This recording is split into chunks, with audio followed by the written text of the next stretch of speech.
इतना कर लेंगे तो आप एक कॉम्प्रहेंसिव और मल्टी डायमेंशनल ऐसे मल्टी डायमेंशनल निबंध बहुत आसानी से लिख लेंगे। अब ये तो सभी संभावित डायमेंशंस हो गए, प्रोबेबल डायमेंशंस हो गए जिन्हें लिखा जा सकता है, लेकिन इनमें से सब लिखने हैं या कोई खासी लिखने हैं, ये इस बात पर डिपेंड करता है कि निबंध का थीम क्या है। ऐसे बहुत से लोग होंगे जिन्होंने उसी किताब से वही निबंध रटा होगा जो आपने रटा है और लिखा है। ऐसे में जब एग्जामिनर के सामने एक जैसे या लगभग एक जैसे निबंध गुजरते हैं, हमारी करनी का फल हम तो भोग ही रहे हैं, हमारी पीढ़ियां तो भोगेंगी ही भोगेंगी, बेजुबान जानवर भी भोग रहे हैं जिनका इसमें कोई भी योगदान नहीं है, तो हमें उनका भी ध्यान रखना है।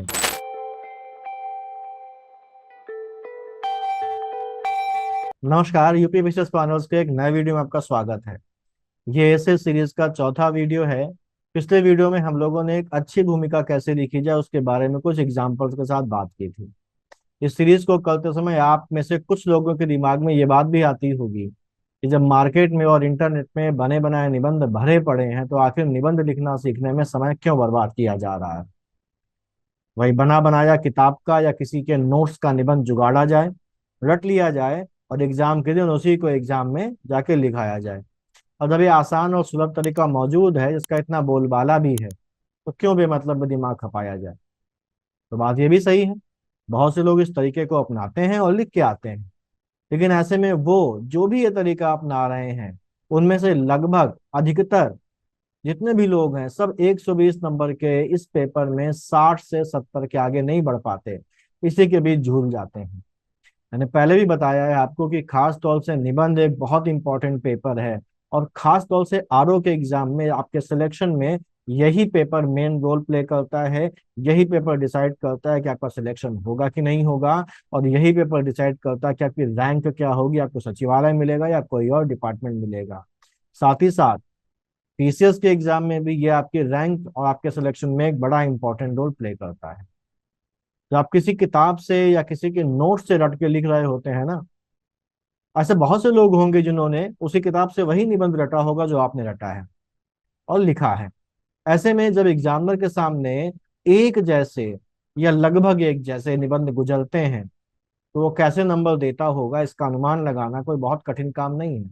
आप खुद इसको सोच के देखिए कि आपके सामने कॉपीज आ रही हैं और सब में एक जैसा निबंध आ रहा है, तो आपकी मानसिक स्थिति क्या हो जाएगी और आप क्या सोचेंगे जो एग्जाम लिख रहा है उसकी मानसिक स्थिति के बारे में। लेकिन अगर आप निबंध लिखने के बेसिक्स जान जाएंगे और थोड़ी बहुत प्रैक्टिस कर लेंगे तो आप अपना खुद का मौलिक निबंध तो लिख ही सकेंगे, आप रटे हुए निबंध को भी अलग तरीके से मौलिकता के साथ लिख सकेंगे और ऐसे में बाकियों से बेहतर नंबर पा सकेंगे। इसके अलावा इसका एक फायदा और भी होता है कि कभी कोई ऐसा निबंध आ जाए जिसे हमने तैयारी नहीं किया, तो भी हम, अगर हमको बेसिक्स पता है निबंध लिखने के तरीके पता है निबंध लिखने के, उसको एक्सप्लेन करने के तरीके पता है, उसके डायमेंशंस पता है, तो हम उस बिना पढ़े निबंध को भी अटेम्प्ट करके बाकियों से कुछ बेहतर तरीके से लिख सकते हैं। ध्यान रखिए कि जब एग्जामिनर के सामने एक जैसे रटे रटाए निबंधों की कॉपियों के बीच आपकी एक मौलिक निबंध की लिखी हुई कॉपी पहुंचेगी तो उसको कितना बेहतर महसूस होगा, उसकी बोरियत कितनी जल्दी खत्म हो जाएगी और उसका पेन बाकियों से आपको बेहतर नंबर दे ही देगा। और यहाँ हम वही तो सीख रहे हैं कि बाकियों से बेहतर निबंध कैसे लिखा जाए और निबंध में अधिकतम नंबर कैसे लाए जा सकते हैं, किस किताब से किस नोट्स से निबंध तैयार किया जाए। इससे और इस बात से तो पूरा इंटरनेट भरा पड़ा है, पूरे टेलीग्राम चैनल्स भरे पड़े हैं, फेसबुक भरा पड़ा है। लेकिन अगर आप ये बात सीख गए तो आप उन किताबों को पढ़कर उन्हीं के कंटेंट का इस्तेमाल करके बाकी लोगों से बेहतर निबंध लिख देंगे। खैर, तो पिछले वीडियो में हम लोगों ने भूमिका की बात की थी और आज हम लोग बात करेंगे कि कैसे एक मल्टी डायमेंशनल यानी कि एक बहुआयामी निबंध लिखा जाता है। क्योंकि निबंध से एग्जामिनर आपके मन में झांकता है, आपके विचारों को, आपकी अपने आसपास के प्रति जागरूकता को, आपके थॉट प्रोसेस एक्सेट्रा एक्सेट्रा के बारे में जानना चाहता है। तो ऐसे में एक मल्टी डायमेंशनल निबंध, एक बहुआयामी निबंध उसे ये बताता है कि आपकी सोच का दायरा क्या है, आपकी सोच कितनी संतुलित है और आप चीजों को कितने ऑर्गेनाइज्ड और प्रभावी ढंग से पेश करते हैं। अब निबंध के क्या डायमेंशंस या आयाम हो सकते हैं, वो निबंध के सब्जेक्ट और सब निबंध की थीम पर डिपेंड करता है। लेकिन मोटे तौर पर किसी निबंध के जो आयाम हो सकते हैं उनको हम लोग यहाँ पर देखेंगे, और उसके बाद उसे हम कुछ एग्जाम्पल से कम एक एग्जाम्पल से तो समझेंगे भी। आरओ का एग्जाम अब ज्यादा दूर नहीं है, और हम सब जानते हैं कि इस एग्जाम में हिंदी एक बड़ा रोल प्ले करती आई है। और अब क्योंकि पैटर्न चेंज हो गया है और पेपर 200 मार्क्स का आएगा, जिसमें एक ही पेपर में 140 मार्क्स का जीएस होगा और 60 मार्क्स की हिंदी होगी, तो हिंदी की इंपॉर्टेंस और ज्यादा बढ़ गई है। मुझे उम्मीद है कि पांडव चैनल के हिंदी की वीडियोज आपकी तैयारी को आसान बना रहे होंगे। मैंने इन वीडियोस में कठिन से कठिन टॉपिक्स को आसान बनाने की कोशिश की है, और उसका असर पिछले एग्जाम्स में देखने को भी मिला, जब सारे 60 में से 60 प्रश्न हिंदी के इन्हीं वीडियो से आ गए। इस एग्जाम में भी यही होगा, और इन वीडियोस के बाहर से कुछ भी नहीं आएगा। मुझे उम्मीद है कि आप हिंदी में 60 में से 60 सही करके आएंगे। तो जैसा कि मैंने अभी बताया कि पिछले एग्जाम में सभी 60 सवाल इन्हीं वीडियो से थे, और बहुत सारे साथियों ने 59 से लेकर 60 तक का स्कोर किया। लेकिन फिर भी बहुत सारे लोग ऐसे भी थे जो 57 58 तक ही स्कोर कर पाए। वैसे तो ये स्कोर एक्सीलेंट की कैटेगरी में आता है, लेकिन ये परफेक्ट तो नहीं है ना। तो इस बार आप परफेक्ट स्कोर करें, यानी कि हिंदी में 60 आउट ऑफ 60 लेकर आए। इसलिए इन फ्री वीडियोस के साथ नॉमिनल फीस में एक एडिशनल इनिशिएटिव शुरू कर रहा हूँ। अब यहाँ पर फीस बेसिकली क्यों रखी है, उसके कई सारे कारण हैं। पहली चीज तो ये समझ लीजिए कि हिंदी के वीडियोस फ्री हैं और फ्री रहेंगे।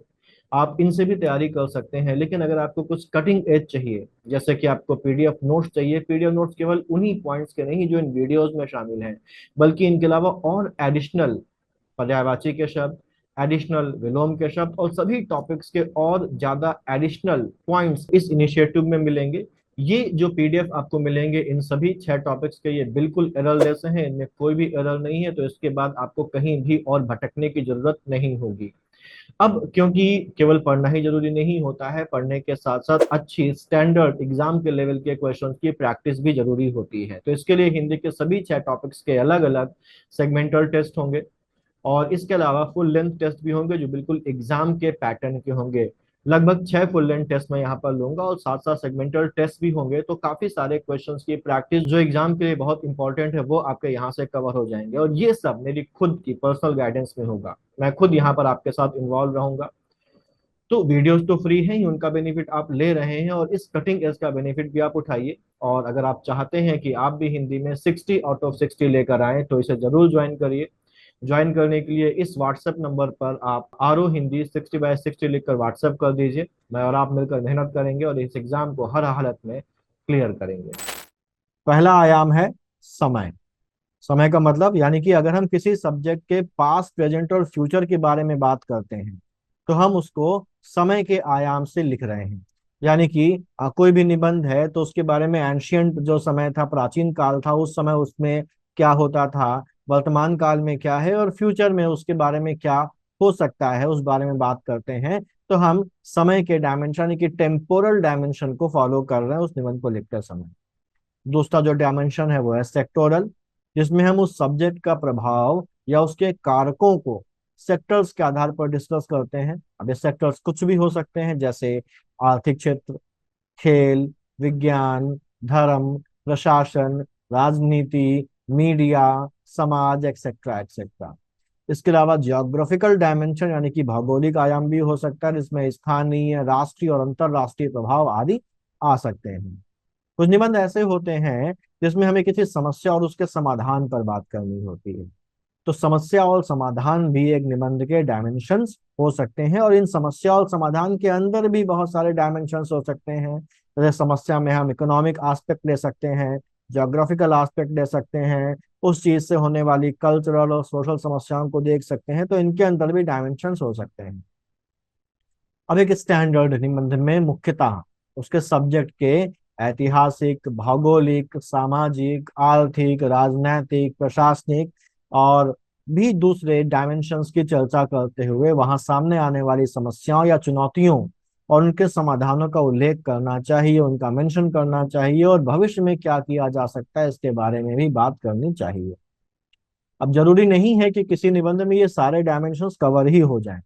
कुछ टॉपिक्स ऐसे होते हैं जो कुछ डायमेंशंस को तो टच करते हैं, लेकिन बाकी डायमेंशन से उनका कोई मतलब नहीं होता।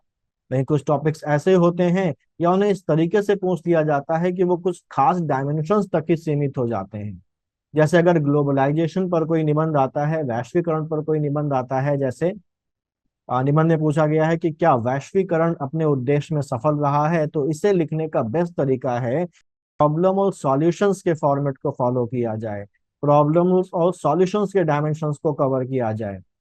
एक और बात ध्यान रखिए कि जो मैं पहले भी बता चुका हूं कि ऐसे में जो भी बात कहिए, जो भी तर्क दीजिए, उसके सपोर्ट में एक सॉलिड फैक्ट जरूर दीजिए। ये जो सॉलिड सपोर्टिंग है, ये जो कोई फैक्ट है, वो कोई रिपोर्ट हो सकती है, किसी संस्था या किसी जिम्मेदार व्यक्ति का बयान हो सकता है, कोई आंकड़ा हो सकता है, या ऐसी ही कोई और चीज जो आपके जो भी बात आपने कही है उसको सब्सटैंशिएट कर सके। जैसे अगर क्लाइमेट चेंज पर कोई निबंध आता है, हम एग्जाम्पल समझ लेते हैं कि क्लाइमेट चेंज के एग्जाम के आधार पर कोई निबंध लिखना है, तो उसके कौन कौन से डायमेंशंस हो सकते हैं और उन डायमेंशंस में किन किन चीजों को कवर किया जाएगा। जैसे अगर क्लाइमेट चेंज पर कोई निबंध आता है तो उसमें scientific, environmental, economic, social, political, technological, cultural और एथिकल डायमेंशंस हम डाल सकते हैं।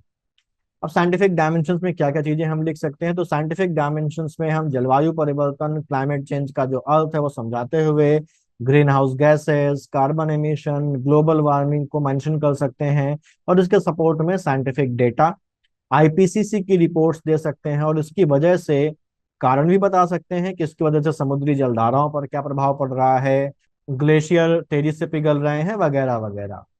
ऐसे ही पर्यावरण यानी कि एनवायरमेंटल डायमेंशन को अगर हम लोग देखें तो इसमें क्लाइमेट का इकोसिस्टम पर क्या प्रभाव पड़ रहा है, प्रजातियों की विलुप्ति हो रही है, उनके हैबिटेट का विनाश हो रहा है, उनके आवास का विनाश हो रहा है, और जो बायोडायवर्सिटी है, जो जैव विविधता है, उसमें कमी आ रही है। इन सब के बारे में आप बता सकते हैं। इसके अलावा कुछ खास क्षेत्रों, वैसे ध्रुवीय क्षेत्र यानी कि पोलर रीजन्स, समुद्रों, जंगलों आदि की जो डायनेमिक्स है उनमें भी चेंज आ रहा है, तो उन चेंजेस को भी हम यहाँ पर मेंशन कर सकते हैं। अब जैसे जैसे डेजर्टिफिकेशन बढ़ रहा है, मरुस्थलीकरण बढ़ रहा है, समुद्रों के वाटर लेवल में, समुद्रों के जलस्तर में बढ़ोतरी हो रही है, और समुद्र समुद्र के जलस्तर में बढ़ोतरी होने से बहुत सारी समस्याएं आ रही हैं। विस्थापन हो सकता है, बहुत सारी जो द्वीप हैं, बहुत सारी जो आइलैंड कंट्रीज हैं वो डूब सकती हैं, भारत का भी जो तटीय इलाका है उसके जलमग्न होने के खतरे हैं। और प्राकृतिक आपदाओं यानी कि जो नेचुरल डिजास्टर्स हैं, नेचुरल कैलामिटीज हैं, तूफान वगैरह, इनके आने की फ्रिक्वेंसी में भी इंक्रीज हुआ है।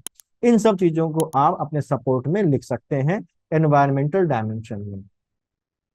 आर्थिक डायमेंशन यानी कि इकोनॉमिक डायमेंशन क्या होगा इसका, इसमें हम जलवायु परिवर्तन की वजह से जो आर्थिक खामियाजा उठाना पड़ रहा है, जो इकोनॉमिक कॉस्ट आ रही है, उसे बता सकते हैं। जैसे इंफ्रास्ट्रक्चर को डैमेज हो रहा है, अधिक प्राकृतिक आपदाएं, नेचुरल कैलेमिटीज आने की वजह से जो डिजास्टर रिकवरी एक्सपेंसेस हैं वो बढ़ रहे हैं। इससे जो एग्रीकल्चर है, फिशिंग है, टूरिज्म है और इंश्योरेंस जैसे सेक्टर्स हैं, जो इंडस्ट्रीज हैं, उनको नुकसान उठाना पड़ रहा है, और उनकी जो प्रोडक्टिविटी है उसमें कमी आ रही है। इसकी वजह से देशों को अपनी इकोनॉमिक पॉलिसीज में चेंज करना पड़ रहा है, और बहुत सारे नए टर्म्स जैसे कार्बन टैक्स, ग्रीन जो हरित निवेश है, रिन्यूएबल एनर्जी इंसेंटिव जैसे नए नए टर्म्स और नई नई नीतियां हमारे सामने आ रही हैं। सोशल डायमेंशंस में हम ह्यूमन हेल्थ पर क्लाइमेट चेंज के पड़ने वाले प्रभावों, जैसे महामारियों का फैलना, गर्मी की वजह से होने वाली बीमारियों में बढ़ोतरी, मेंटल हेल्थ पर क्लाइमेट चेंज का जो इम्पैक्ट पड़ रहा है, उसके बारे में लिख सकते हैं। अभी हाल ही में न्यूज पेपर में मेंटल हेल्थ पर बहुत बढ़िया इसके ऊपर कि क्लाइमेट चेंज का मेंटल हेल्थ के ऊपर क्या इम्पैक्ट पड़ रहा है, एक आर्टिकल आया था। क्लाइमेट चेंज की वजह से माइग्रेशन, विस्थापन भी एक बहुत बड़ी समस्या के रूप में उभर कर सामने आया है, और इसके साथ ही क्लाइमेट रेफ्यूजीज, माइग्रेशन पैटर्न्स और शहरों में जो बढ़ती हुई भीड़ है, ओवर क्राउडिंग हो रही है, उसके बारे में भी लिख देंगे तो सोने पर सुहागा हो जाएगा। सोशल डायमेंशन में ही जलवायु परिवर्तन के कारण समाज में बढ़ती असमानता पर भी लिखा जा सकता है, जैसे इसकी वजह से गरीबों को अपनी आजीविका में, अपनी रोजी रोटी में समस्या आ रही है, किसानों की जो आजीविका कृषि है उसमें नुकसान हो रहा है। इसके साथ ही साथ अगर हम ग्लोबल लेवल पर देखें तो जो विकासशील देश हैं, डेवलपिंग कंट्रीज हैं, जो गरीब देश हैं, उनको भी बहुत सारी समस्याओं का सामना करना पड़ रहा है। इसका असर पढ़ाई लिखाई पर भी पड़ रहा है, स्टूडेंट्स की पढ़ाई पर पड़ रहा है, छात्रों की शिक्षा पर पड़ रहा है, क्योंकि एक्सट्रीम क्लाइमेटिक कंडीशंस में और नेचुरल डिजास्टर्स के आने के कारण स्कूल कॉलेजेस को बंद करना पड़ता है, जिससे पढ़ाई का नुकसान होता है। ऐसे ही आप इसके पॉलिटिकल डायमेंशंस में जलवायु परिवर्तन के लिए होने वाले सम्मेलनों, समझौतों जैसे क्योटो प्रोटोकॉल, पेरिस एग्रीमेंट के बारे में, अलग अलग देशों के द्वारा अपनाई जा रही अलग अलग नीतियों के बारे में, जो डिफरेंट क्लाइमेटिक जो मूवमेंट चल रहे हैं, जो आंदोलन चल रहे हैं, उनके बारे में लिख सकते हैं। जैसे फ्राइडे फॉर फ्यूचर जो अभियान है उसके बारे में लिख सकते हैं, उसके बारे में लिख दीजिए यहाँ पर। तकनीकी आयाम को भी हम जोड़ सकते हैं क्लाइमेट चेंज में, जैसे रिन्यूएबल एनर्जी, अच्छा solar energy, wind energy, hydro energy, और कार्बन फुटप्रिंट कम करने में इन सब की जो यूजफुलनेस है, इन सब की जो उपयोगिता है उसके बारे में बता दीजिए। नई नई इनोवेशंस हो रही हैं, जैसे कार्बन कैप्चर टेक्निक है, कार्बन फार्मिंग है, इलेक्ट्रिक व्हीकल्स जो आ रहे हैं इनके बारे में बताइए। ग्रीन हाइड्रोजन, हमारे इंडिया में ग्रीन हाइड्रोजन मिशन भी शुरू किया गया है, इसका भी उल्लेख करना मत भूलिए। लेकिन इनके साथ ही इनके प्रयोग में आने वाली जो बाधाएं हैं, जो बॉटलनेक्स हैं, जो चुनौतियां हैं, जो लिमिटेशंस हैं, उनका भी एक दो लाइनों में जिक्र जरूरी है और वो आपको करना पड़ेगा। कल्चरल और जो एथिकल डायमेंशंस है वो भी इसमें जोड़े जा सकते हैं, जैसे जलवायु परिवर्तन की वजह से लोगों के खान पान के लेवल में, खान पान के तरीकों में, रहन सहन के पैटर्न में चेंजेस आ रहे हैं, इसको बताइए। और साथ ही साथ समाज में बहुत सारी ऐसी बातें हैं जो क्लाइमेट चेंज के बारे में गलत जानकारियां फैली हुई हैं, मिसकंसेप्शंस फैले हुए हैं, उनके बारे में आप लिख सकते हैं। समाज में इसका पोर्ट्रियल किस तरीके से किया जा रहा है वो लिख सकते हैं। वहीं अगर हम क्लाइमेट चेंज से रिलेटेड जो एथिकल डायमेंशंस है, नैतिक आयाम है, उसमें हम लिख सकते हैं कि विकसित देशों की नैतिक जिम्मेदारी बनती है कि वो विकासशील देशों के ऊपर इसके भार को ना थोपें। हम लोग बार बार देखते हैं कि अलग अलग जो क्लाइमेटिक सम्मेलन होते हैं उसमें एक चीज उभर के सामने आती है कि जो विकसित देश हैं वो जो भी फंड है उस फंड को बराबर बांटना चाहते हैं, लेकिन जो विकासशील देश हैं, जो पिछड़े देश हैं, वो ये कहते हैं कि भाई आखिरकार जिम्मेदारी आपकी है, क्योंकि आपने हमसे पहले क्लाइमेट को नुकसान पहुंचाना शुरू किया। इंडस्ट्रियल रिवोल्यूशन आपके यहाँ पहले आई, आपने पहले कोयले को जलाना शुरू किया, और बहुत ज्यादा ग्लोबल वार्मिंग आपकी वजह से ही, क्लाइमेट चेंज आपकी वजह से हो रहा है, तो इसका जो खर्च है, इसकी जो जिम्मेदारी है, वो भी आपको ज्यादा उठानी चाहिए। तो विकसित देशों की ये जिम्मेदारी बनती है कि वो विकासशील देशों के ऊपर, डेवलपिंग कंट्रीज के ऊपर इसके भार को ना थोपें, क्योंकि इसके लिए सबसे ज्यादा जो जिम्मेदार हो विकसित देश है, और ये उनकी एथिकल लायबिलिटी है, एथिकल उत्तरदायित्व है उनका। ये भी लिखा जा सकता है कि इसके संबंध में जो नीति निर्माण किया जाए उसको करते समय एथिक्स का ध्यान रखा जाए, एथिकल जो अप्रोच है उसका ध्यान रखा जाए, और इकोनॉमिक डेवलपमेंट के साथ साथ एनवायरमेंटल कंजर्वेशन का एक बैलेंस बनाया जाए, और इस बैलेंस को ध्यान में रखते हुए पॉलिसीज का निर्माण किया जाना चाहिए। और हमारा जो लाइबिलिटी है, हमारा जो ऑब्लिगेशन है, हमारा जो उत्तरदायित्व है, वो हमारे खुद के प्रति ही नहीं है, क्योंकि ये पृथ्वी केवल हमारी नहीं है, केवल हम ही इस पृथ्वी में नहीं रहते हैं, और जीव जंतु भी रहते हैं, पेड़ पौधों का भी ये घर है। तो हमारा उत्तरदायित्व जो है वो उन जीवों के प्रति भी बनता है, वो बेजुबान जीव जो हमारी वजह से क्लाइमेट चेंज की परेशानी को झेल रहे हैं। हमारी करनी का फल हम तो भोग ही रहे हैं, हमारी पीढ़ियां तो भोगेंगी ही भोगेंगी, बेजुबान जानवर भी भोग रहे हैं जिनका इसमें कोई भी योगदान नहीं है, तो हमें उनका भी ध्यान रखना है। अब ये तो सभी संभावित डायमेंशंस हो गए, प्रोबेबल डायमेंशंस हो गए जिन्हें लिखा जा सकता है, लेकिन इनमें से सब लिखने हैं या कोई खासी लिखने हैं, ये इस बात पर डिपेंड करता है कि निबंध का थीम क्या है।